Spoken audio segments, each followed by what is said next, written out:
What's up, ladies and gents? This is the Blue versus Green show. Welcome to our season finale, at least in terms of the Jets and Giants. Our seasons. Our seasons. Yeah, exactly. Our seasons. Our particular season doesn't end because we'll have some content during the off season. But as Jets and Giants fans, we're done. So I am your co-pilot, Walt, and I'm joined here by Jose. Yo. And Gabe. Say what's up, Gabe, guys. yeah. I don't. Sorry. This is the Blue versus Green show, not just the Jets show. We don't have co-pilots here. All right. Quarterbacking. Let's remind ourselves we're not in a jet, especially not the Jets jet. That one ain't going nowhere.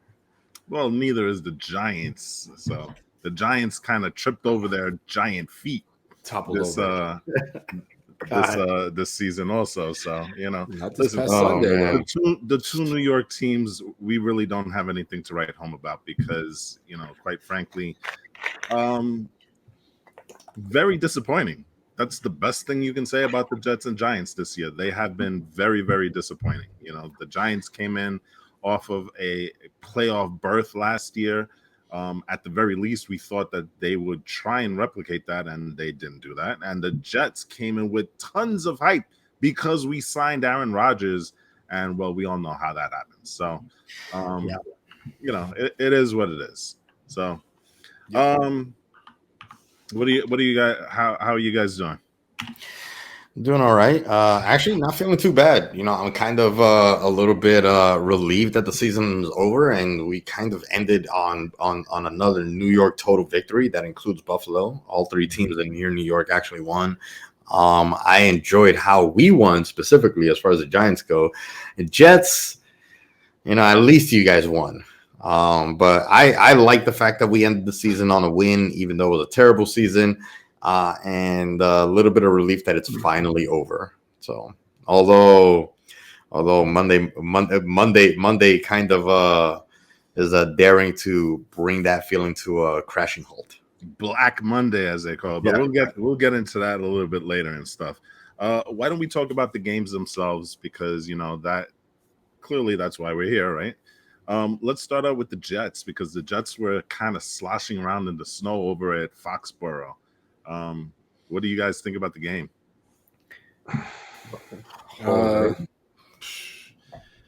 I have very, very, very, very, very, very, very mixed feelings about winning that game and this entire season because it was a wonderful end to the season for one of the best damn players on the team, one Breece Hall, in a fantastic game. Basically, he beat the Patriots.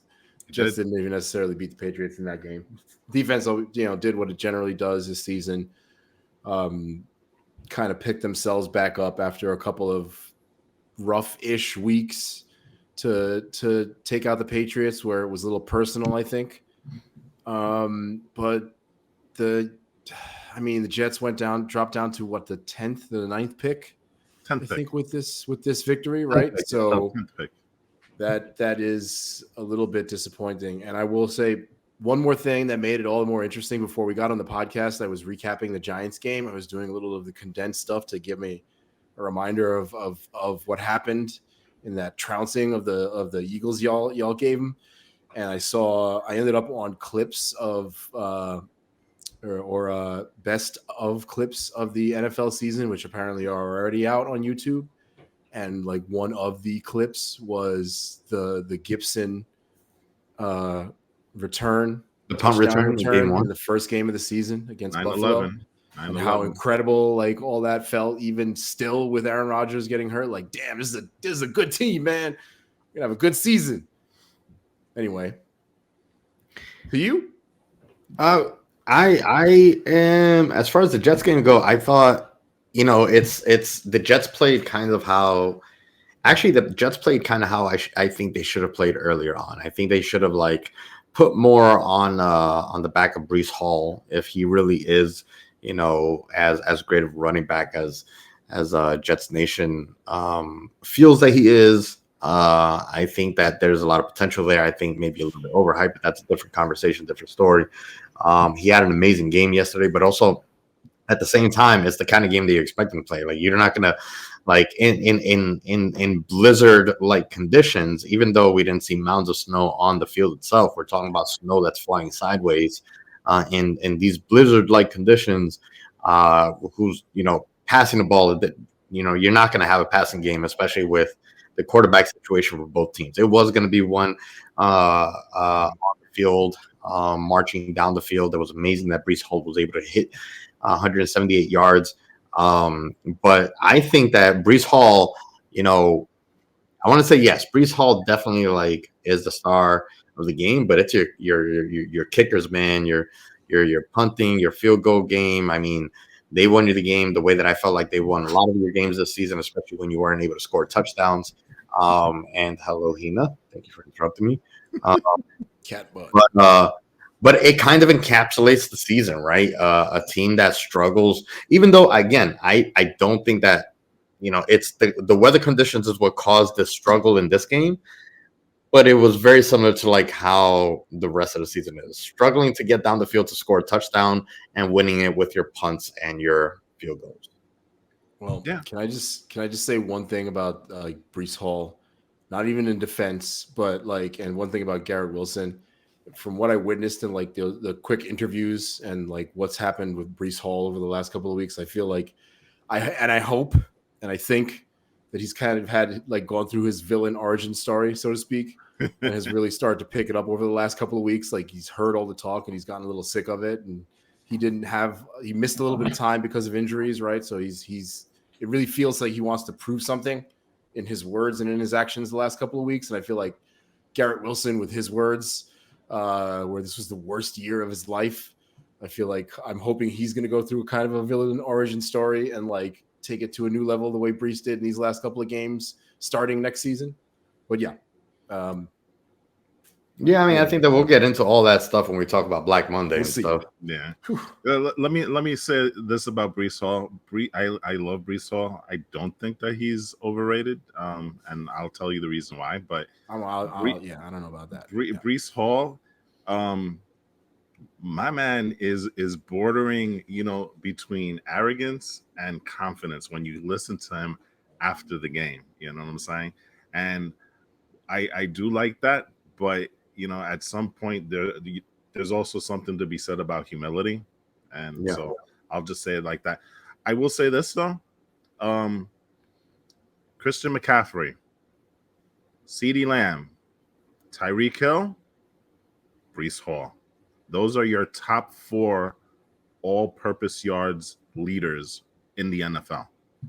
True. So, very true. That's all I'll say. And mind you, understand that Breece Hall, a lot of those yards he got receiving, but he did miss 1,000-yard season by 6 yards.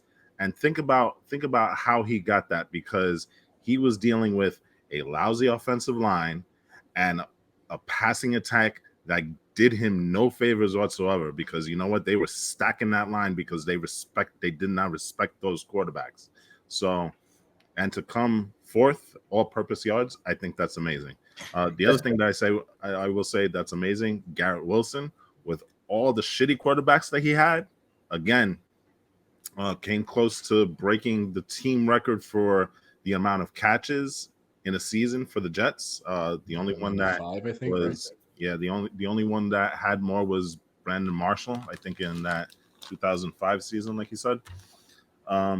So these are two studs that the Jets can lean on and really work off in the offseason. With this particular game, doesn't it always seem that every time the Jets play the Patriots, it's either raining or snowing or windy? It seems like every freaking game. Think about last year with the debacle where Zach was benched for the first time. He was coming off a windy, rainy day where he was saying, "Come on, fellas, it was windy out there." I remember that, actually. You're right. And then Mac Jones on the other side threw for like 275 yards.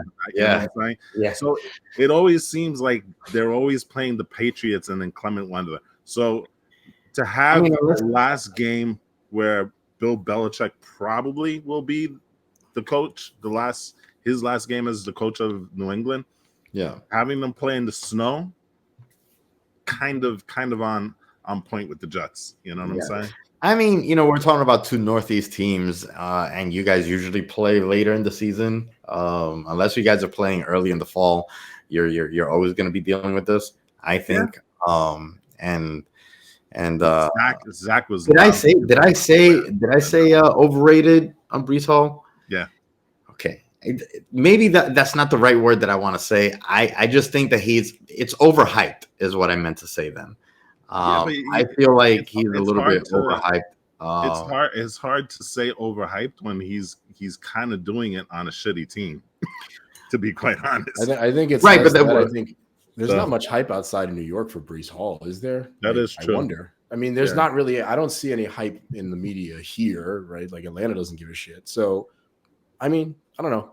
Maybe overhyped in New York terms, but with I guess I mean for me that's pretty solid. But listen. I love the kid. I don't want him to go anywhere. That's all. Yeah. Right? No. I'm not. But that's what I'm saying. I'm not trying to knock him. I'm not saying that I'm not hating on him. That's why I say overrated is not the word that I should have used. So I apologize about saying that. I think overhyped because he's number 4, but I feel like CeeDee Lamb, C-Mac, Tyreek Hill. And I feel like those 3 are, it just feels like, and maybe it's because of the teams that they're on, but it just feels like they're a little bit of a league away from Breece Hall, even though Breece Hall is number 4. You put his it's just what it feels like when I see it. But you know what it is? I want him to go anywhere, but you put him on the 49ers or the Dolphins or put him on any. Yeah, no, I mean, I want him to stay. Maybe it's because of maybe it's a little bit because of the overconfidence that I kind of feel from him, that it makes me feel like, all right, slow your roll. You're not all that yet. That might be why I have this feeling.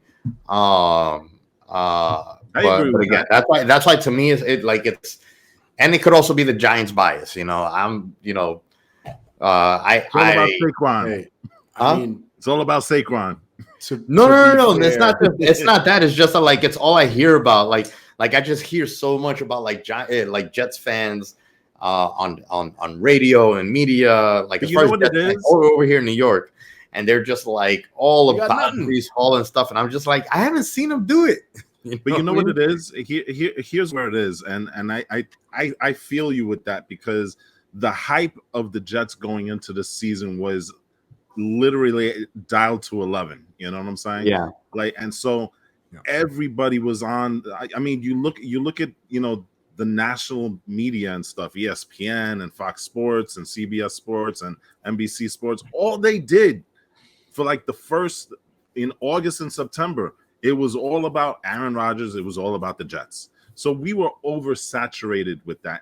And it's funny because even Sauce Gardner mentioned it in his exit interview today, I believe. They kind of bought into the hype. You know what I'm saying? And it's kind of hard to not to do, right? Because you're getting it from all sides, first of all. And then you're a young team. You know what I'm saying? Yeah. So you're susceptible to all of that stuff. You know what I'm saying? Definitely susceptible to it, getting into Aaron Rodgers' inner circle and them having their special handshake and all that stuff. Yeah, exactly. I mean, you know what? I think maybe that's where it is too. Maybe it's just the hype was so strong in the offseason that it's still bothering me all the way at the end of the season. Yeah, I can agree with that. It bothers me too because we finished the season kind of shitty. Yeah, you guys finished it. Weren't you guys a 6-win team last year? I agree. No, we were a 7-win team. We were a 7-win team last year. You were a 7-win team. Yeah, same shit. Yeah, same finish. So with all the hype, with the worst offense, believe it or not. Yeah, our offense last year was actually better than this year, believe it or not, which is amazing. You know what I'm saying? Imagine if we had last year's offense. Not on paper. On paper, your offense is supposed to be better this year. I know, which is similar to the whole thing with the Giants, right? Technically, on paper, our offense got better this year, right? With the additions and stuff. But we did not perform the way that we did last year. I feel like I would love to try to run some numbers and see if we would get into the playoffs with last year's offense, as abysmal as that was. I wonder. That'd if, be interesting. That'd be really interesting. Would be an interesting How would to this figure out how to season do that. have gone if you just kept it? If you just ran it back the way that you guys did last year? Because we've heard all the average of NFL offense shit. We probably would have been like 14-3, like if that were the case this season. I can't imagine us having less than 12 wins if that were the case. But I will say this: the Jet defense actually performed worse this year in certain aspects. Really? Especially I with feel like that was points, a little bit of points pressure given from the up, offense. especially with points given up. So that was like a big thing and stuff. Suppose so. Yeah. We had a few blowout games though, like a few rough blowouts. But I think to be fair, that's because your offense this year was just going 3 and out. I mean, like if the defense is out there for as long as they are, they're gonna give up points. They're not gonna be able to like hold teams off entire games. So. All right. So listen, Jets played the Patriots. They won 17-3. F you, Bill Belichick. It is what it is. Couple of. I'm throwing up a couple of middle fingers on the other side, on the outside of the frame here. So that's. I'll do it right here. Yeah. So. All right. We say fuck and all that. This is for you. Exactly. Bill. Thank you, Bill. Thank you, Bill. Peace out. You asshole. All right. Let's talk about the other team in MetLife Stadium. The New York Football Giants. So, all right, we will hold it there until he comes back. I'm not going to actually stop this recording. What we'll do is we'll just... I mean, it was perfect because I couldn't tell like if he was frozen or not for a couple of seconds. And I realized it just when you were about to get into the Giants. And I was like, okay, that's fine. We could just he was just like this. Somehow clip him in whenever he returns. Oh my god! Perfect frame. Just tell him like, "Yo, we're literally about to talk about the Giants." Listen, I'm not even going to cut it. We're going to leave it on. You know what I'm saying? It's Who the cares? last show. It's the last show of the season. Let's go. This is like the season in a nutshell. I'm being told. Hold on, we're getting updates. I kicked my PC by accident and shut it off. Maybe we should cut a little bit of this, but no, you know what we should do at this point? We should rag on the Giants while he's not here. I feel kind of bad though, because the Giants actually did kind of okay the last couple of games. And listen, both teams kind of ended the season strong if you look at it. I mean, other than what they do, 3 out of the last 5 they won.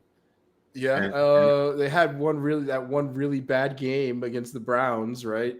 That wasn't fun, and they got their asses handed to them by the Dolphins.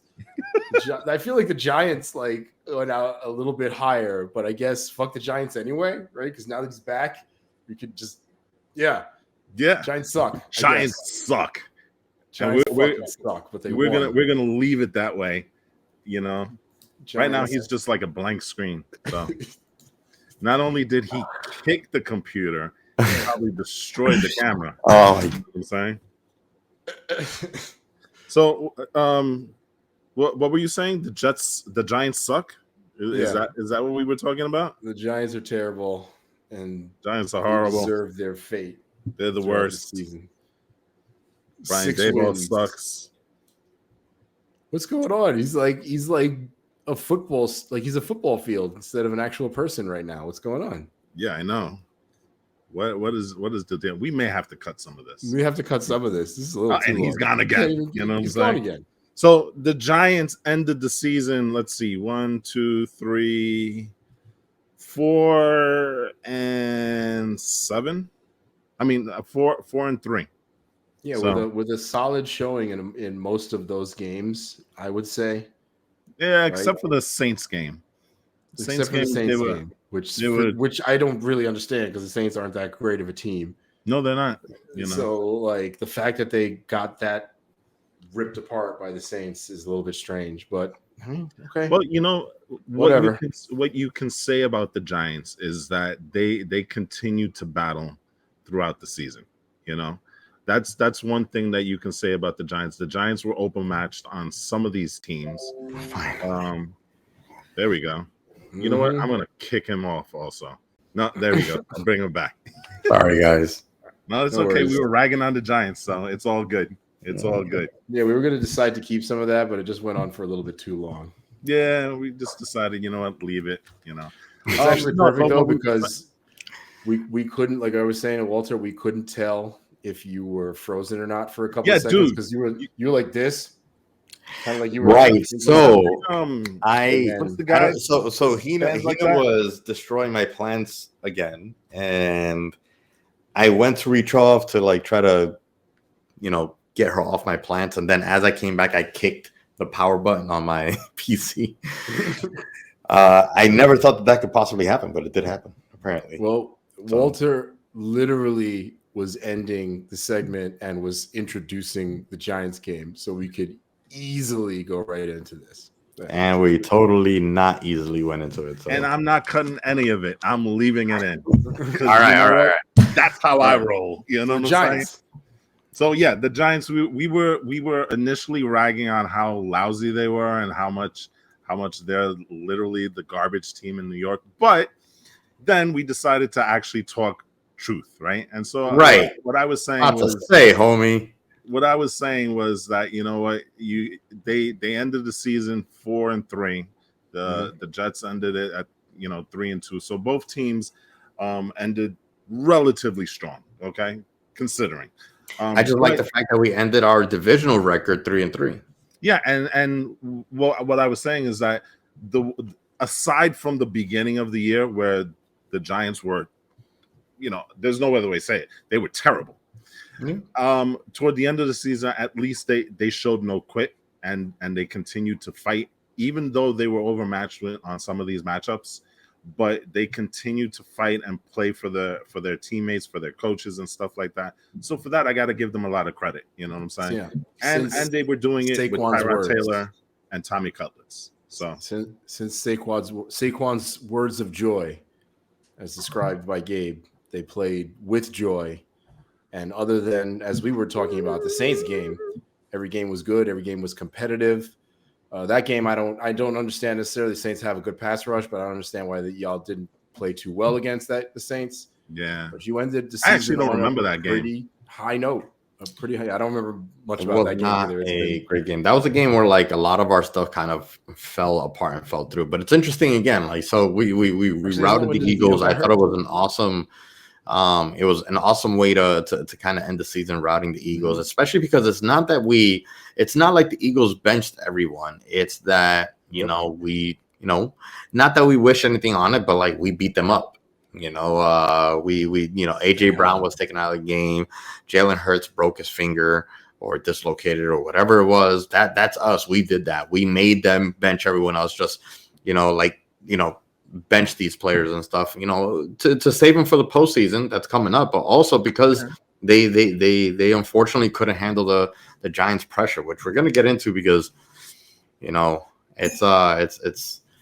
that's wing pressure. That is no longer going to be the case. That's going to be a big thing for you guys. But it's really interesting because when I look at the season, okay, we ended 6-11, but technically that should have been 9-8 because the Bills game we should have won if it wasn't for the refs. Okay, the Giants game, the Jets game, by all means, we should have won that game.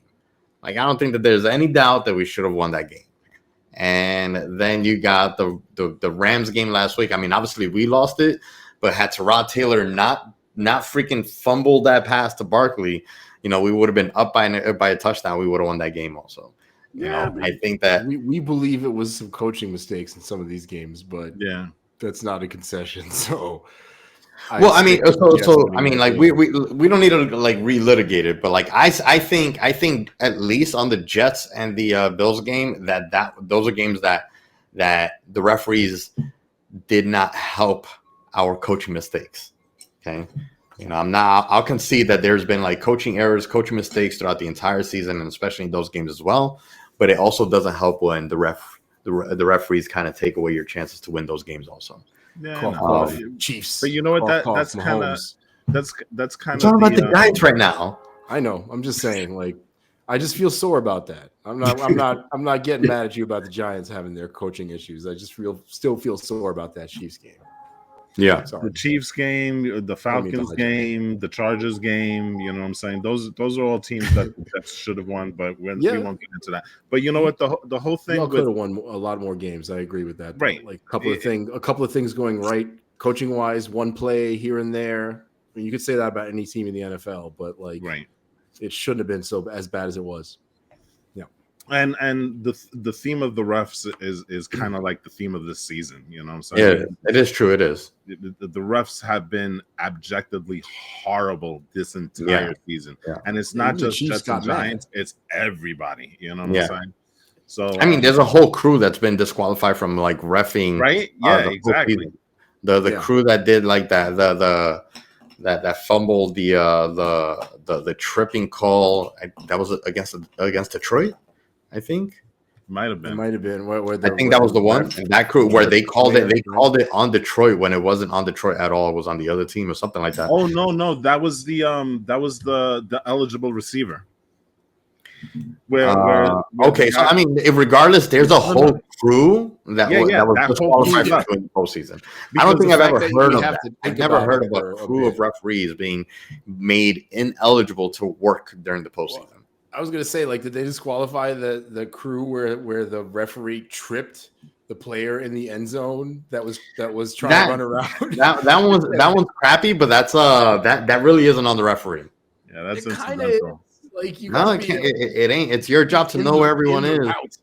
It's your job to know where. It's your job to know where everybody is, where the refs are, especially. You know, like that. It sucks and it's funny and it's kind of messed up because the referee tripped. But you know, it's on you.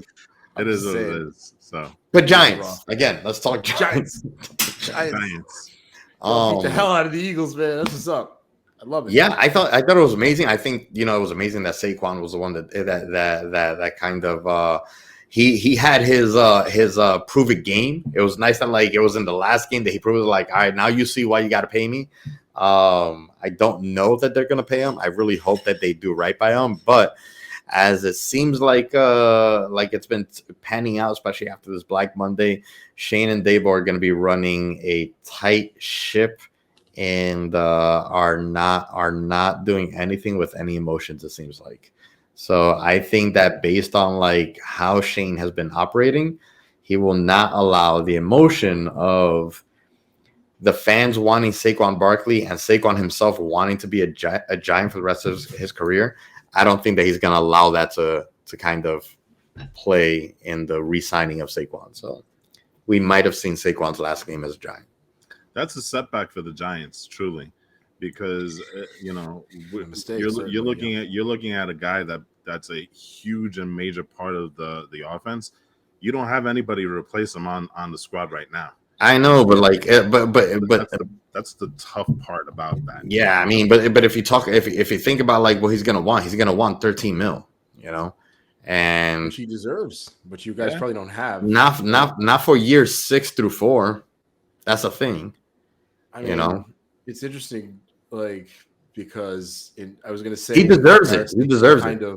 Well, in comparison to Breece, also, I was gonna say your feeling maybe wasn't unwarranted about him being overhyped because what shortage of NFL players and running backs have we seen that have had like a great couple of first years and fizzled out and gone absolutely nowhere? Saquon has proven it for years now.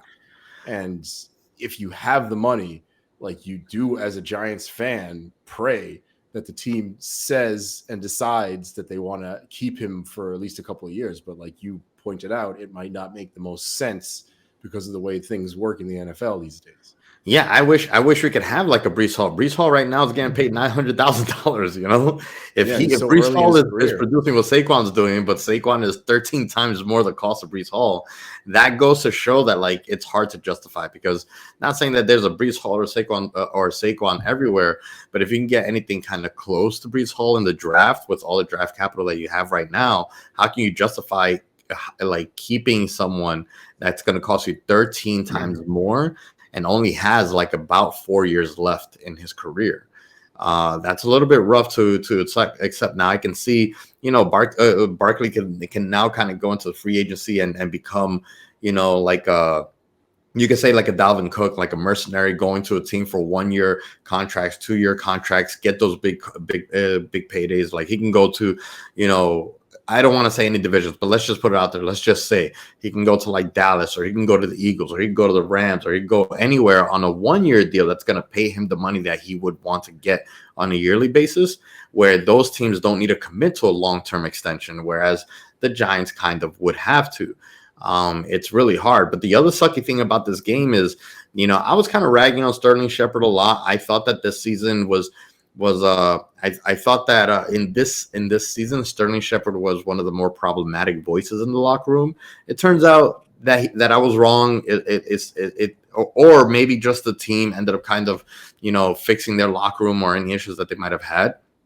But really, it's just that this was also, I think Sterling Shepard knew very early on that this was going to be his last season as a Giant, and he was an emotional cat about it. And it sucks that we weren't able to get him a touchdown. I was rooting for him getting a touchdown in this game so bad, because it was like, man, like the amount of love that the team was showing him, knowing that this is the last game as a Giant, the from the organization, you know, giving him his love and praise on the walkout, from the team giving him the love and praise on the sideline, you know, celebrating every little thing that he was doing on the field yesterday. I thought that was an amazing thing.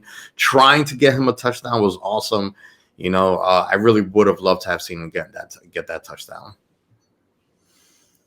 Yeah, I mean, you know, I do like the way they treated him, giving him the last run out when they did the player introductions. I thought that was classy. The only problem is the stadium was half empty. Do it when there's people there. You know what I'm saying? It kind of sucks that it turned out that way for them. You know? Yeah, I mean, you know, you know, the thing is, I don't think anybody expected the Giants to rout the Phillies the way the Eagles the way that we did. I wouldn't be surprised that most of that crowd was a Philly crowd. You know, because it didn't sound like it was. It definitely didn't sound like it was. Well, they didn't have anything to cheer about, to be honest. That's true. That's true. You know, I mean, Sterling Shepard, you know, getting his last touchdown is one thing. I kind of want to move back to Barkley for just a moment, because I think we'll definitely end up talking about this a lot more in the offseason and whatever episodes we have left. But when you think about the amount of money you're going to spend on a player in terms of saying, is he 13 times more valuable than this player or that player, it really is more dependent, in my eyes, on how valuable he is to your team. And when it's the second year in a row that man is probably close to 50% of the offense, it's a hard sell to say who the hell puts that kind of impact on this team if you don't have Barkley next year. But I mean, we're going to litigate this all off season, so we're going to litigate it right now. I mean, we're talking about Black Monday and some of the other ramifications and stuff. Sure, but there's going to be so much to say about this, I feel like, anyways, and we're going to hear so much about what people have to say about it, including the players and the team in this offseason. But yeah, speaking of the offseason, offseason started for us, the Jets and Giants today, Black Monday. Not so much for the Jets, but definitely for the Giants. Definitely, the Giants went all in on Black Monday. You know what I'm saying? They fired a number of coaches. They fired offensive lineman Bobby Johnson, special teams guy Thomas McGogney, linebacker coach Drew Wilkins, assistant I forget who. Assistant defensive coordinator, I believe. Yeah. I think that's the big one that really hurt Wink, and then Wink ended up resigning afterwards. Interesting how that all transpired. And did you hear about the so-called text from one of the Wilkins brothers? No, enlighten me. Did not. So we had spoken on the chat about this, and I believe you also put a clip of one of WFAN's hosts talking about the conspiracy on how the Giants got rid of Wink Martindale. And so I'll wrap it down real quick. And this is something that Dable has done before in his first year with another defensive coordinator. But just to sum it all up, early on today, after they announced the firings of Johnson and McCogney, or whatever his name is, the special teams guy, right? Shane and Dayball got on and said, well, you know what? Wink, as far as we know, he's going to be with us. We're expecting him to be here, for next season. Mm-hmm. Shortly after that, they fired the Wilkins brothers, right? And clearly, for people who don't know, is it Kevin? Kevin's the guy, right? I think Kevin Wilkins, which is his that's his right hand man. Wings right hand man, yeah. Right. They were both fired summarily. And so the Wilkins brothers, that would have pissed off Wink Martindale already, you know what I'm saying? Because Wink is Wink, and he's very hard on the shoulder type of guy. He'll tell you what it is, and he has no problem saying it, right? So shortly after that, he handed in his resignation. Now, what's interesting is that shortly after that, there was a leak of some text messages by the Wilkins brothers, who supposedly, and again, I'm throwing a grain of salt, supposedly witnessed Wink Martindale walking into the office to Brian Dayball, yelling at him before he handed his resignation, and then saying, "Fuck you, I hope you rot in hell," and then walking out. Sounds about right. Jesus. So, there is a lot of drama over in Jets Nation over there. Well, I guess, in Giants now, Nation. Again, oh yes, sorry, Giants Nation. Again, take that with a grain of salt, because it is social media, and somebody claimed that they have the text, and according to him, he released these texts because he's good friends with the Wilkins brothers, and so they gave him the stuff. So, but just putting that out there. I can believe it because Wink is that way. We know that Wink likes to have these airing out meetings. He wants everybody to talk their stuff in front of everybody. If you got something to say, say in front of everybody, and let's do it. Get it out of the way right now. It's part of the way that he is. Everyone knows how rough he can also be. I mean, just look at his face. He looks like the kind of guy that would be that would say that kind of thing. Yeah, absolutely. I can see it, but I can also see. It's not necessarily the first time, but the other thing too is that all right, so I can so here's my take on all this stuff. I can 100% agree with almost every single one of these firings, with the exception of Kevin Wilkins, right? Our O-line was trash. Our special teams was trash. They were all trash. What these coaches did. As far as Kevin Wilkins go and being Wink's assistant, that is kind of a douchey. That one's a little bit douchey because how do you fire someone's assistant? You know what I mean? That's a big one. You know what I mean? And listen, and the thing is, you also fired the linebackers coach. Linebackers weren't a problem this year. And Kafka survives. Yeah, and Kafka survives. That's the interesting thing. But you want to say one of them was the linebackers coach, right? Right. Yeah. Okereke had an awesome season. He did. I mean, they really did. They really did. But let's not kid ourselves that the first half of the season, our linebackers were absolutely terrible. Okay. I mean, let's consider the amount of points that we gave up in the entire season. That's all because linebackers couldn't do anything to stop them from getting through.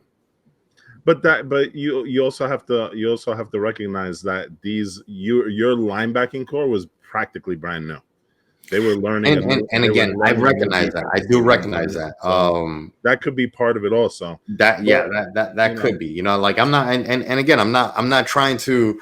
Like I said, I'm okay with linebackers, O-line, and special team coaches going. Okay. But it's very clear that's when you get rid of someone's assistant, that's a clear indication that we don't want you here. Oh yeah, and if the whole thing is hey, we're gonna fire everyone around you, so this way you don't have your people around here, makes you want to quit. I can see Wink kind of going I see what they're doing, and took the bait. Yeah, probably took the bait. Because what's he gonna do? He's gonna stay there and let them hire all of their people around Wink. If let's say he didn't quit, and Dable hires, Wink's new assistant, as well as all these other coaches. All they're doing is hiring Wink's replacement when he does quit, because these are all going to be people that are Dable's people, not Wink's people. And it is what it is. But they also could be playing chess, because we also spoke about the fact that because he quit, he's still on the contract with the Giants. He can't just go anywhere without the Giants voiding the contract. And the Giants aren't going to void that contract unless the whatever team he's going to negotiate for next is going to be one that the Giants are okay with. So let me ask you this then, because you bring up an interesting point here where they're purposefully not allowing a coach to go out and get any job that he can, right? Not a good look for the Giants, right? Because you're looking at a thing where he's already fired 2 defensive coordinators in his short stint, right? And both of them he couldn't work with, Now listen, Wink understood he is not a warm, cuddly little teddy bear. Yeah, he he blew out of Baltimore, no? Yeah, exactly. That's what I was about to say. So there is something to that also, but if you're having a culture where you want to have your coaches come in and feel comfortable, this doesn't feel like it's it. You know what I'm saying? Like you've already seen how they're treating these coaches and whatnot. Maybe why would a coach come to the Giants? Why? Because it depends on who that coach is. I don't think that I don't think that they're building a building or an office. Rather, that's for every coach. They're building a team and in the front office that's for their coaches very clearly. Right. It seems like it's what they want to do.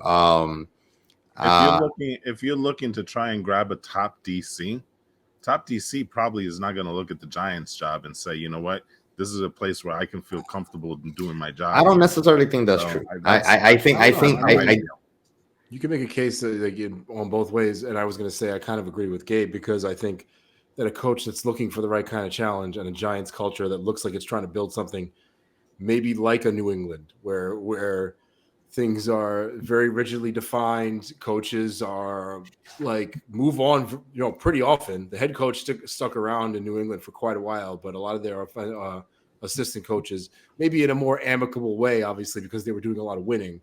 But look, the Giants maybe are just trying to build a culture. If you don't produce results, this is a Dable and Shane building.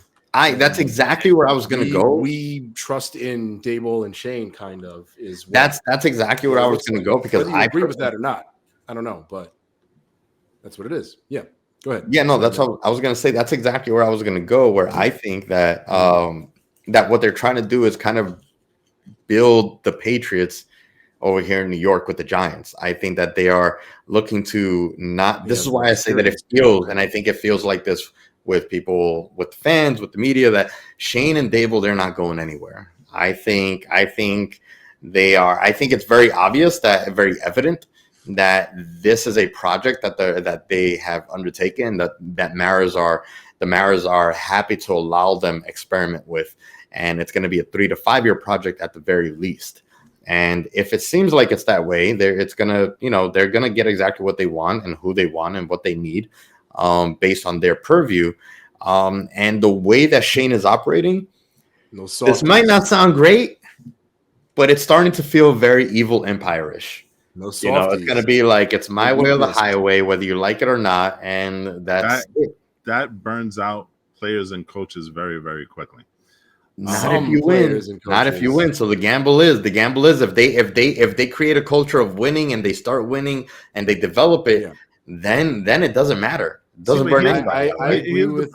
Okay, I'm sorry. Well, I was going to say, I think maybe the problem is the way that I see it is, it's because of the Giants' results not comparing to a team like the Patriots, that it's a fine line as to how far you push that kind of culture at this point in the Giants' winning journey, let's call it. You hope that in 2 or 3 seasons, at least next season, you start to see some benefit. In 2 seasons, you start to see real benefit, maybe a conference championship or close to it.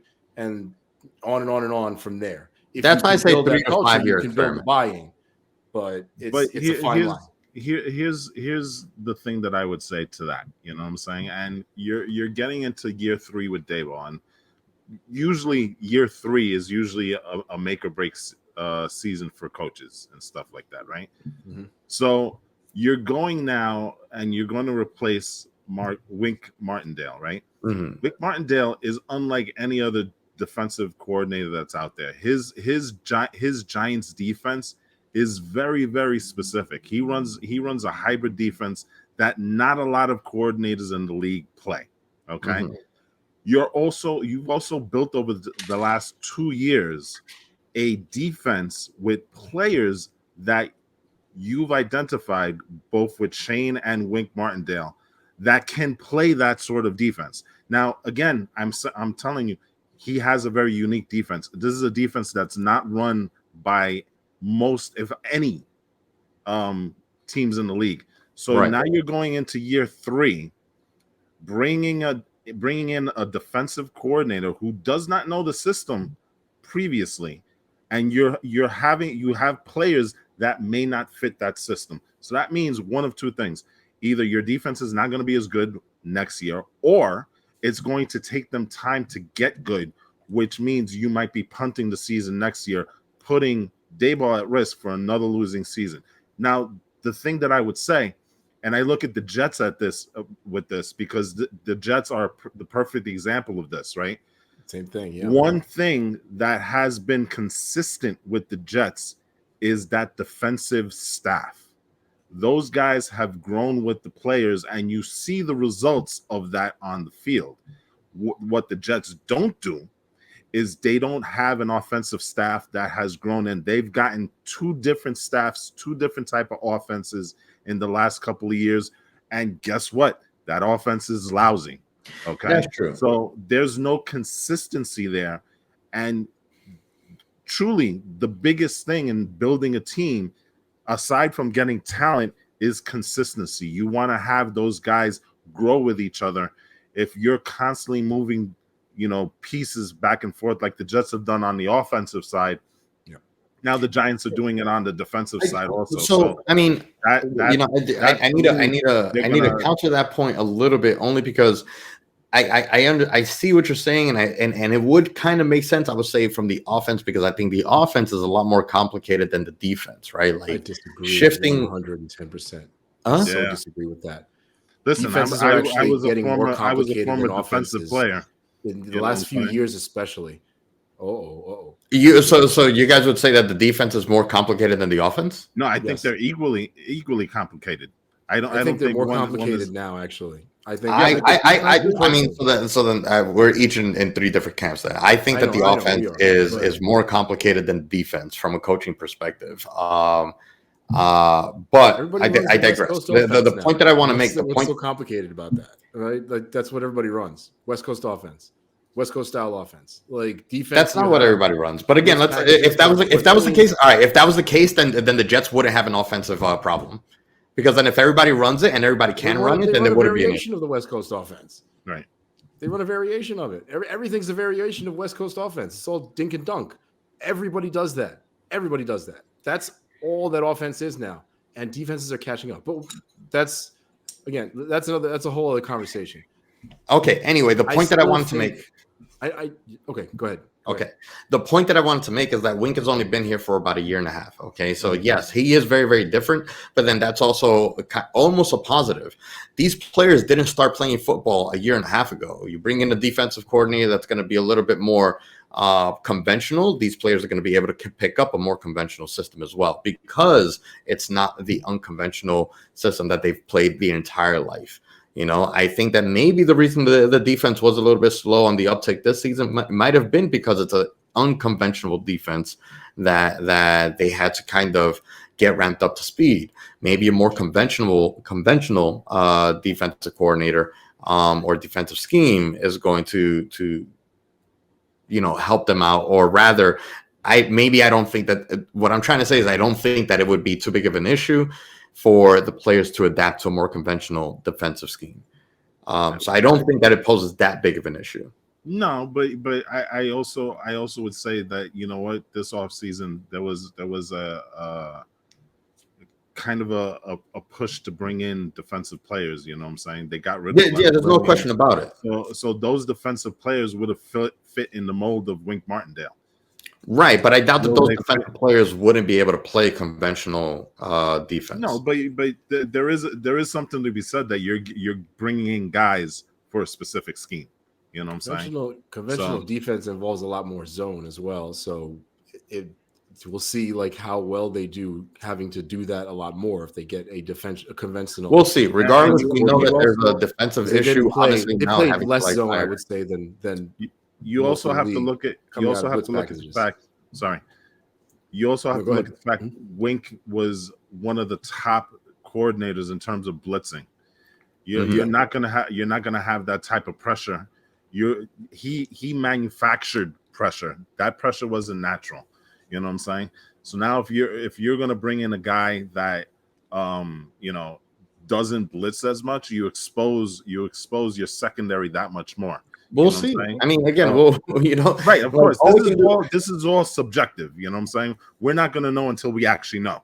You know what I'm saying? Yeah, I mean, I don't think that defense falls apart because we I didn't say you they know, fall obviously our apart. defense will fall apart if we get if we do a poor job getting a defensive coordinator. I think that if we get a top-notch defensive coordinator, But who's out that's, there? you know, huh? Who's out there? You know what I'm Well, we saying? already know, so you know, Antonio Pierce might be out there, so wouldn't be mad at that. That's a big maybe. You know what I'm saying? I mean, It is a big maybe, but but honestly, if he does, if the Raiders don't do right by him and he doesn't get the head coaching job, how does he stay there as a defensive coordinator? well, that is true because they didn't do right by Rich Bisaccia when Yeah, exactly. So I mean, I think it'd be really messed up if they don't hire him as head coach. But if he doesn't get the head coaching job, I think the next best place is for him to come to the Giants because he already knows this organization. He's played for them. He's won a Super Bowl for them. He's loved over here, How even though is he he was as a hated for 1 or 2 weeks this how is he season. as a DC? Huh? Do we know? How is he as a DC? Do we know? He's been loved. He was loved by the whole team. That's why that team fought so hard for him as soon as he got the interim. No, as a head coach, but how is he as a DC? Right. But it's because the players already knew him as a DC. They've already, like, the defense. Think about the Raiders defense. The Raiders defense has been the only thing that has been like working for them before the entire shift. I guess they've taken them out of to be players seen, you know, like Max Crosby and turned them into superstars. So yeah, exactly. So I feel like their defense. Yeah, I feel like as a defensive coordinator, he would be a fantastic pickup. But I mean, even if the Raiders don't pick him up, there are a lot of teams that probably would be itching to pick him up and add him to their roster as a head coach, even in this offseason, with how many are going to be looking for a new one. That is true. He's probably not going to come back as a head coach or as a defensive defensive coordinator. Yeah, Jose's absolutely right about that. You know, he might even hold out and say like I'll hold out for that job next season when everybody falters because he really did show something. But I mean, this is all hypothetical as to what they should do and how they should do it and who they should get. I just really feel that it was such a rough move to part ways with Martindale in this way. And yeah, but I mean, if this is all like fire from the smoke of the season, if this is all fire from the smoke of the season, where like there was already friction between Wink and Dable, then they're trying to make it work for another season wouldn't have been good anyway. If there really was friction between the two of them, what are we going to do? You're going to force the issue? You're going to force a toxic relationship? Well, listen, you know, you don't have to love the person you work with. You know what I'm saying? Yeah, but if it's dysfunctional, it's dysfunctional. You know what I mean? So, you mean like the Jets? Jets. Jets. Jets. Jets. Segue. It's so funny. This is so funny because while there's a ton of questions up in the air with the Giants and what the hell are they going to do? There's everything speculation. We have no idea what they're doing with Saquon Barkley, with what happened to the lights over there. Yeah, my wife is playing around with the lighting system here. But anyway, with the Giants, we have all these questions Season's and not even over. an inkling of an idea of what's going to happen. With the Jets, we know exactly everything that's going to happen. It's exactly what's supposed to happen this season. It's crazy to me, but really, there are no questions. We already know what's happening. Well, you know what? To be fair, you got to give these guys were brought in to play with. No. I do. I You do. know what I'm saying? Absolutely. But Absolutely. you got to at least give them that chance. What sucks is you've wasted a year. You literally wasted a year. That's a year less.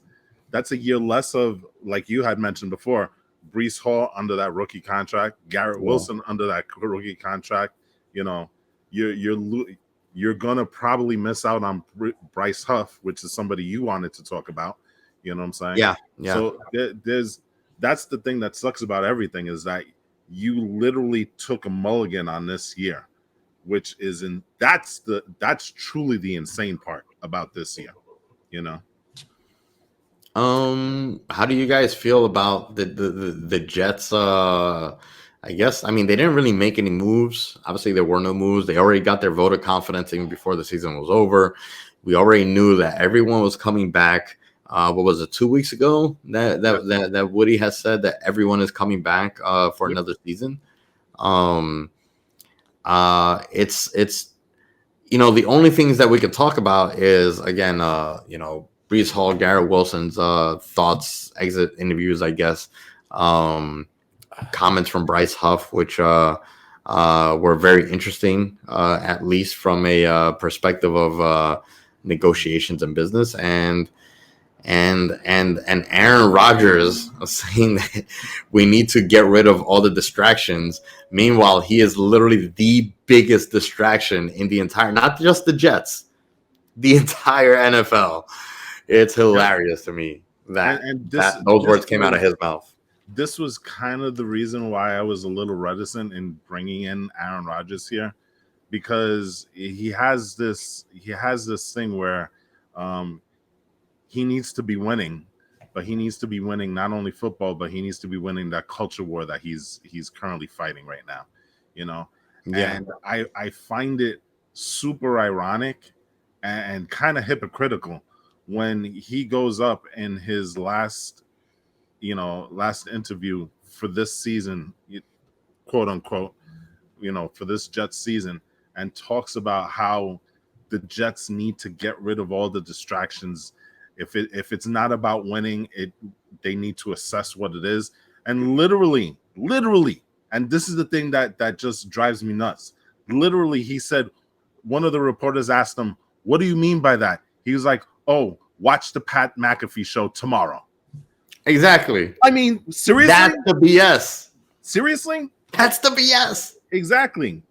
You want to talk about, all you want to do is talk about winning, then you know what? Stop talking about Jimmy Kimmel. Stop talking about, the Epstein files and stuff like that. Why don't you start talking about the Jets and stop making these stupid appearances on the Pat McAfee show? Then you know what? I will respect your comments. But until you do that, sorry, that don't work for me. What do you think that he was talking about, Jose? Like, as far as like flushing the BS? Because, I mean, to us, it seems like he is the BS. But to him, what do you think he was talking about exactly? I mean, I think probably talking about like negative dolphin energy. He's not talking about like distractions and shit like that. He's talking about like, I have a good idea whether he's a distraction or recognizes what a distraction he is or not. I think he's more talking about all the shit that went on in the locker room, and I think a lot of that was probably directed at the media as well, and sniping at his boy Hackett and things of that nature. I mean, I think I'm not saying it's justified, but I'm saying that's, if you want to think of it from his perspective, it's not obviously not him that's the distraction. These are the things that are a distraction. That's the media going after the players. It's the media going after. It's probably the media making him the story, even though he makes himself the story. This is what's going on in his head in terms of. Hold on. I think that's wrong, because this was what he sees. I'm not talking about what actually is. Hold on, Jose. Hold on. he was saying need to flush the BS out of this organization. So he's talking about the organization. I mean, the media is not part of the organization. The media is the media. But you know what? You know what it is? Part of the organization as well. Not the Jets organization. He's talking about the Jets organization. I mean, the media is separate from that. You know what I think it is? I think all of the BS that he needs to flush out of this organization is all about that Zach Wilson stuff that happened maybe 4 or 5 weeks ago, where it came out of the locker room that Zach Wilson didn't want to play. I bet you anything that's what. Yeah, it's probably like the snitching, I guess, and like all that stuff. Yeah, I'm pretty sure that's what it is. Because otherwise, what else could it be? Yeah, there was really. Give me an example of where the players either were talking bad about the coaches, or the players were bad mouthing the players, or even nightlife, players going out clubbing. None of that stuff happened with the Jets, except that's true. Somebody talked about Zach Wilson. I mean, maybe also like the players, sometimes we heard like as much as Salah wants to remind us for the upteenth time that you guys have the best locker room in the world, hearing players kind of, it's like, I mean, I can't recall exactly, my mind is kind of farting right now, but who was it that he got let go and the Abanaconda got like the oh yeah like things like that happening. Free Abanaconda. Yeah, and like maybe it's the player, like some of the comments that some players say to the media as well. Maybe he's talking about that. Yeah, but those I don't think that was such a big deal though, right? Also, what was that, Jose? You mean like when Carter got released and things like that? Also, yeah, players like Mosley, that were, I mean, whatever. I feel like they were benign, but I don't know, man. It doesn't really matter what the fuck he says as long as he plays. I think that's the thing that most Jets fans resign themselves to. Like, just fucking win, and we don't really care what you do. Like I can't. I mean, I'm not gonna say no Jets fan actually likes him as a person, but I'm not gonna be one of those people that's gonna raise my hand and say like, oh, I love Aaron Rodgers. He definitely endeared himself to you in certain ways this season, and like some of the relationships he built with the players. But that's the type of shit you expect him to do as the leader of this team. So just fucking win. That's all we want him to do. All right. It's all like he's the BS. That's it. You're right. But like he was voted the most inspirational player on the Jets. And he probably is. But no, you know what? You laugh, and I agree with Jose, because you look at the relationship that he had with Becton. You look at how he goes and makes it a point that every time he goes to lunch, he sits with a different person, whether it's offense or defense. You know what I'm saying? There is something to that when he goes over there. He is all about the team. There's no question about that. Right. I mean, like who didn't he inspire with like the ability to throw the ball like 8 weeks after surgery? I mean, that alone is inspirational. It's crazy. It was like nobody believed that could even be a possibility. Nobody believed that he could even be a possibility that he could be walking in 8 weeks without any kind of assistance. So seeing him throw the ball, I think it was inspirational to everybody. Like, I mean, like people that had the same injury this season, like, you know what? I want to do what Aaron Rodgers is doing. Like, that's inspirational. Yeah, exactly. They should have let him hand off the ball on the last play of the season, and then he could have been comeback player of the year. I have a question for you guys, though. In one season, comeback player of the year, comeback. I have a question for you guys. All right. If you guys make it to the playoffs, not even by the skin of your teeth. Let's say not what you guys don't. Let's say you guys don't perform outstanding. You guys don't have like the fairy tale season that we thought this season was going to be. But let's say Aaron Rodgers plays. He plays 70% of the season, and you guys make it to the playoffs, and you only win one game in the playoffs. Is Garrett Wilson here in 2025? I think so. Yeah, I think so. Also, yeah. I think I think it depends on a lot of things, but as it stands now, I think so. So, listening to Garrett Wilson today, and Garrett Wilson is one of these guys that I worry about. That he's going to have a coronary if he stays with the Jets, because an origin story. Yeah, he's one of these guys that literally wears his heart on his sleeve, right? Yeah.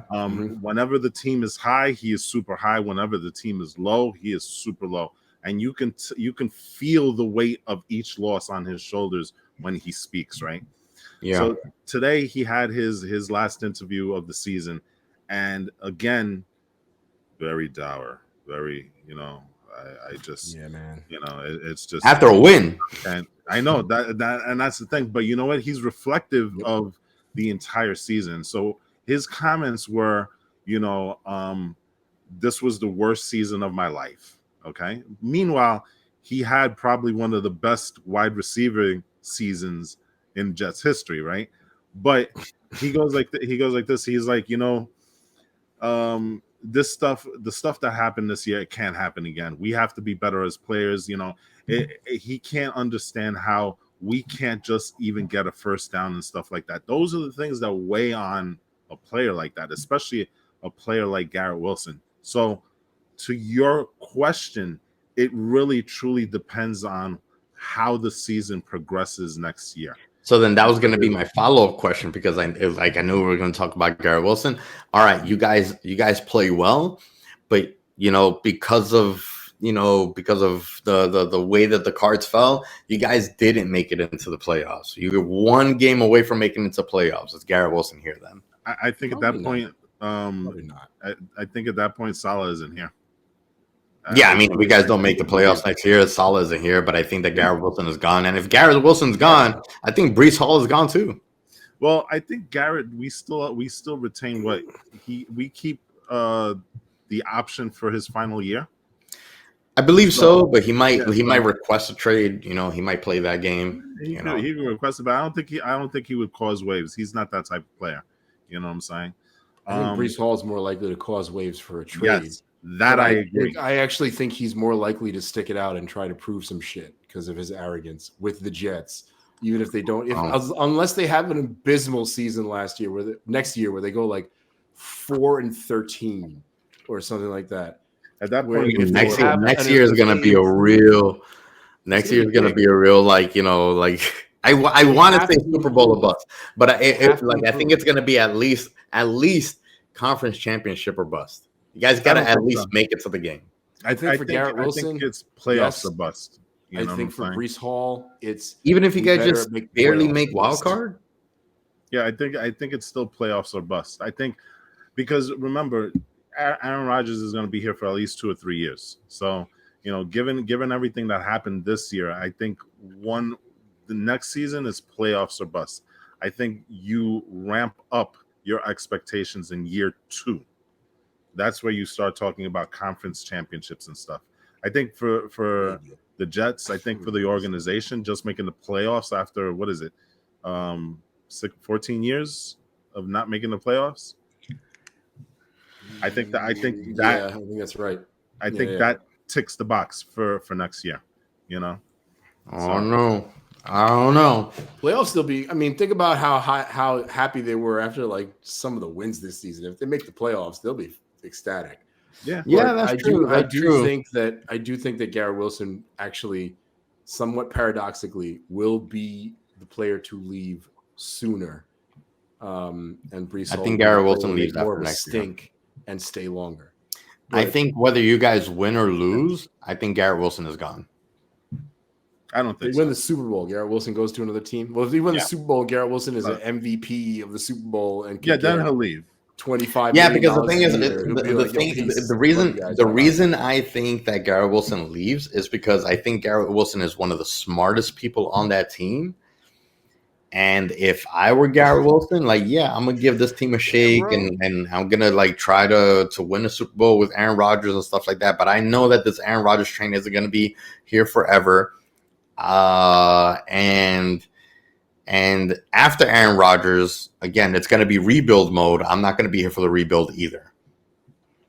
But that's like I said, it's really dependent on what the Jets do these next 13-4 Jets beat the Chiefs in the first round of the playoffs. You think Garrett Wilson's going to be like, nah, he's coming I'm back just straight out the door? I don't know about that. Yeah, he's a guy. Depends on so many things. Yeah, he's a guy that strikes me as you know what? I started this journey. Let's see if we can finish it. I really truly believe that's who Garrett Wilson is. Who really knows? You know what I'm saying? Right? I don't Yeah. believe that that's what Breece hope. Hall is, but I do believe that that's I what think Garrett Breece Hall wanted out this season. I think like by some of the And- post game interviews, it sounded like he Yeah. was ready to be like, "Yeah, I need a trade." And we're already paying Sauce and Quinnen, so Yeah. we're good Yeah. there. Thank goodness. Yeah. All right, so again, everything I say is just speculation. I'm just kind of trying to be, not that I'm trying to be controversial. I just feel Everything like we say is a prayer. Huh? So everything we say is a prayer. Please don't leave. I just have this gut feeling that Garrett Wilson is going to read the writing on the wall and be like, let me get out of here before it's too late, if there's an opportunity to get out. One last thing. Is Zach the backup for the New York Jets? Nope, he's gone. He's gone. That kid is gone. He's gone. He's gone. Okay. They're gonna He's cut gone. bait. They already said that today. I think they're looking for a veteran backup. I believe somebody's either mentioned that or it was somebody mentioned rumor that from a reputable source that was something Mentioned what? Someone had said that the they were Jets would be looking for targeting a veteran backup backup. quarterback in the offseason, which means that Zach is definitely out the fucking door. Well, There's no I way. will say this. Saleh didn't necessarily give him an endorsement. He talked about how Zach is going to be a great player. He's gonna have a great career in this league. He's gonna be here for a long time. Then they asked him, is he back here next year? He said, we'll see. Joe Douglas in his interview was asked about Zach, and point blank, they said, are you going to trade him? He didn't say no, but he also said, well, if the phone rings, I'm going to pick it up. Yeah. So the problem is here's the issue. How many people are calling for Zach? you'd be surprised. You'd be surprised. Maybe. There's going to be somebody. Listen, there's going to be I can somebody see him going to the Panthers. Look, there's much as somebody that's going to look at his talent and say, I can unlock this kid. I don't even think it's that. That's the thing about Zach. I don't even think it's that. Me being the Zach truther, quote unquote, all season, one thing that he proved is that he can be a relatively competent backup quarterback. He's probably not going to be a starting quarterback in this league, but he is a backup quarterback that has the ability to make plays at times. In the right system, you can make him a really good backup quarterback that is somewhat reliable. I don't necessarily think that he's going to be a starter, but there is always a market for a good young backup quarterback. Second overall pick backup. Yeah. I mean, it is what it is. No. I know. I just think it's funny. It's like the Jets are turning that he's in now. The Jets are turning into Oprah, sending out all their quarterbacks to become backups. So like, you get a backup. You get a backup. You get a backup.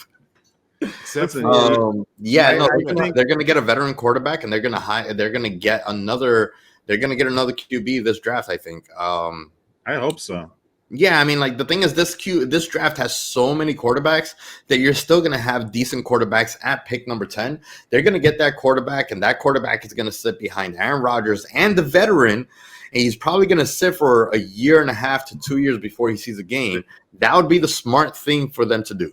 But they're not going to do that because they're not taking a quarterback at 10. They're going to take offensive line at 10. This is what I think the Jets should do with that pick. They should trade down because, remember, they don't have a second-round pick this year. So if they don't pick a quarterback at 10, they're not picking until the third round. All those good quarterbacks are gone at that point. So my thing is, I think what they should do is they should take that number 10 pick, which still has a lot of value. Think about it. 10 was Garrett Wilson. You know what I'm saying? You can pick a really good player at 10. So you trade that pick down a couple of things, maybe to the 12th or the 13th round, get back a second round pick, then you go offensive line, then you go quarterback, then you're cooking with gas over here. I guess you could, but at the same time, with so many great quarterbacks, do you want to pass up on another opportunity to have a really good quarterback? They're not going to take a quarterback in the first round. Right. You know why? Because as much as it makes sense, they have to go all in with Aaron Rodgers. And that means you have to get an offensive line in the first round. So that's why I say trade that pick down, go maybe 13, see who's out there, because there's a lot of offensive linemen also in this draft. Yeah. Get the offensive lineman, get your quarterback of the future in the second round, and then just build it from there. You got to work on. You can buy yourself an offensive lineman through free agency. I don't know who's out there this year. I'd have to take a look. I haven't started looking yet, but quite honestly, if you're going to go all in with Aaron Rodgers, the smart thing to do is to do it with a veteran offensive lineman. With a veteran offensive line. But that's why I say you buy the offensive line and you draft a QB. Yeah, but you still gotta. He's not gonna accept the fact. And again, this goes back to who's running the organization, right? Yeah, he's not gonna accept the fact that you're gonna get a quarterback when you know that offensive line is a need. You know what I'm saying? He's gonna be there. It's the same thing when he was in Green Bay. He wants certain guys for certain things because it's all about him. You cannot be thinking about the future. You got to be thinking about right now. So the Jets. And I wish I didn't finish this because I was gonna say I was gonna use this actually. I was waiting for the right moment, but the cast is almost over, and I was like, you know what? I'm just gonna eat this lollipop. But you know what? I was saving this whole thing the entire episode because I wanted the right moment for me to be like, you know what? Aaron Rodgers is playing you guys for a sucker. Hey, listen, but you know what? It's veteran quarterbacks because Brady did the same thing. Peyton Manning did the same thing. You know what I'm saying? This is the reality of when you're dealing with diva quarterbacks, when you're dealing with the Hall of Fame quarterbacks. You got to keep them happy. That's just the reality of it. So, you know, it is what it is. So, Jose, any final thoughts? Nope. Bingo. I just hope we win next year. And Aaron Rodgers needs to win and stop. He does. Flush the BS. Talks a lot Final of crap. thoughts. Let's get it done. You know what I'm saying? Talks a lot of crap. All right. Next up, the important dates for both teams.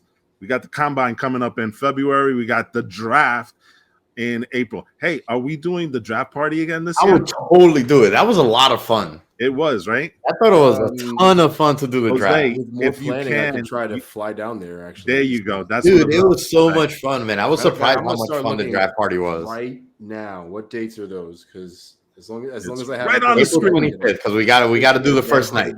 Flight down to New York. We got to do the first night of the draft. It's the only one that counts. Okay. Yeah, when the Jets take an offensive lineman. So, you know. I mean, it's going to be a hell of a draft. It's funny because this past draft was a bigger draft for the Jets than the Giants. I think that now the roles have been reversed. This draft is going to be all Giants. You know, I think like all eyes are going to be on the Giants. What QB we take because we're probably absolutely taking a QB. I would be surprised if we don't take a QB. Huh? Are they going to take a QB or are they going to? I'd be very surprised if they don't. You know, I think that even if Daniel Jones is your QB for the next 3 years, the risk of re-injury that neck is too much. I think that you can let him play out his entire 4-year contract, get a QB now, let the QB sit behind Daniel Jones. If Daniel Jones ends up going down after 1 year with an injury, then you have, you know, a QB ready to play that's sat at least a season. Hopefully Daniel Jones can be healthy for a whole season, or you can have Daniel Jones play the rest of his 4-year contract. He'll be in his second year of a 4-year contract. Let this QB sit, possibly have him see some action in the and a little bit late in year 2 of that QB, maybe more in year 3, and then Daniel Jones's contract will be up, and you can start the new guy after doing it the right way, sitting with Dable and Shane and watching Daniel Jones and kind of getting this team together for that new QB. I think that that's probably what's going to happen because they're obviously not going to move off of Daniel Jones. I doubt that they're going to move off of him after his second year, barring any crazy things happening to him. But the risk of him, his contract makes it easy after next year. His contract does make it easy, but I also think that they could, you know, I think that they can hold him for the 3rd year and then bail out after that. You know, I kind of agree with you. They made the contract that way for a reason. Yeah, Made absolutely. the contract that way for a reason. But I For kind of just agree this with Gabe. eventuality. Gabe hit a very good point. They're probably going to get the quarterback that they need. Daniel Jones hopefully is healthy enough to play. There's a question whether he's going to be healthy to start the season. But the best case scenario, you let him play next year. Hopefully he's healthy to get through the entire year. You let your quarterback sit for that year, and then maybe in year 2, maybe in the 5th or 6th game of the season, that's when you start sprinkling in your new quarterback. So I think if Daniel Jones stays healthy throughout, I think that we see the new QB play the last 2-3 games. A couple stints here and there where you can sprinkle him and stuff. I don't think it would be that early, like 5th or 6th game, unless things are going terrible. But the risk of a third neck injury on Daniel Jones, and that's it. He becomes completely damaged goods. He would have to retire, because I don't think any team would take him even as a backup with a busted neck injury.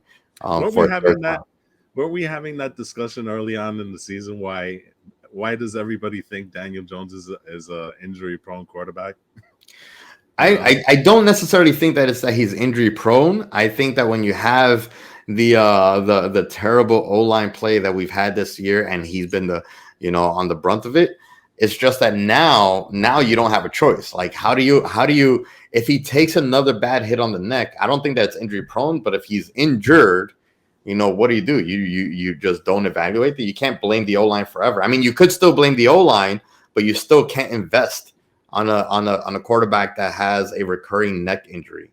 Well, the one thing I will say, it's interesting that the O-line, quote unquote, got a little better without Daniel Jones in the lineup.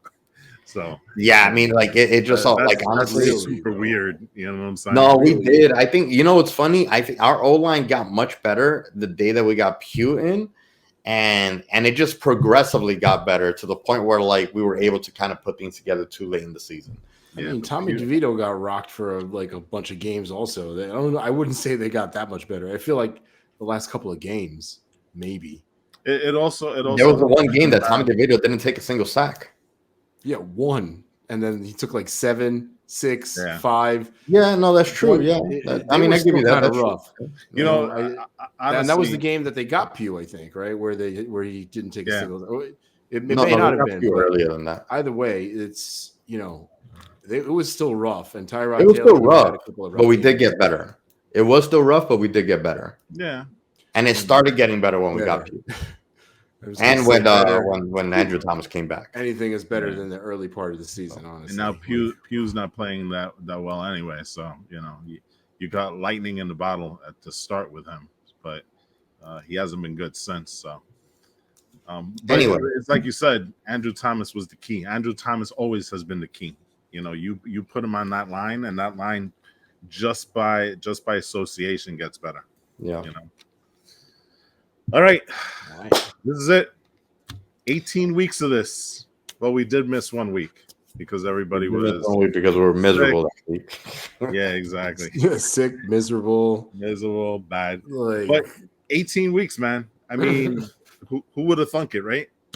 Yeah. So, this is a lot of fun. I'm looking forward to some of the other casts that we're gonna have in a bit, because we still need to get on here and talk a little bit about the postseason when Super Bowl comes around at least. Yeah, I mean, we're still not done watching football. We're just done talking Giants Jets. Yeah, then of course we got the off-season stuff. So, but this is it for the season. I hope everyone. I hope all of you guys have enjoyed.